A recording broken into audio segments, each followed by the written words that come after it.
ഇത് ഇനി എത്ര സമയം എടുക്കും എന്ന് ചോദിച്ചാൽ സിമ്പിൾ കേസസിലാണെങ്കിൽ ഒരു 6 months എടുക്കത്തുള്ളൂ.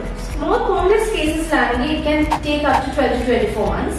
ബട്ട് നമുക്ക് ഏറ്റവും ചെറിയ ചെറിയ കേസുകൾ പോലും നമ്മൾ കൺവെൻഷണൽ ഓർത്തോ ട്രീറ്റ്മെന്റ് ചെയ്യുന്നതിനെക്കാട്ടിലും ടൈം കുറവായിരിക്കും ക്ലിയർ അലാറ്റസ് ചെയ്യും. ഓർത്തോ ട്രീറ്റ്മെന്റ് പോലെ ഇൻ ഓഫീസ് അപ്പോയിന്റ്മെന്റ്സ് വളരെ വളരെ കുറവായിരിക്കും. It's very easy to use. നിങ്ങൾക്ക് തന്നെ വീട്ടിൽ യൂസ് ചെയ്യാം and with the proper guidance. കുറഞ്ഞ ഇൻ ഓഫീസ് അപ്പോയിന്റ്മെന്റ്സ് ആയതുകൊണ്ട് തന്നെ പ്രത്യേകിച്ച് പുറത്തുള്ള NRIs ആയിട്ടുള്ളവർക്ക് ഇല്ല പുറത്ത് ഉള്ളവർ അവധിക്കാലത്തേക്കൊക്കെ വരുന്ന സമയത്ത് ഇങ്ങനൊരു ട്രീറ്റ്മെന്റ് ചെയ്യണമെന്നുണ്ടെങ്കിൽ തീർച്ചയായിട്ടും ഒരു 2-3 appointments കൊണ്ട് നമുക്ക് ചെയ്ത് തീർക്കാൻ തന്നെ പറ്റും.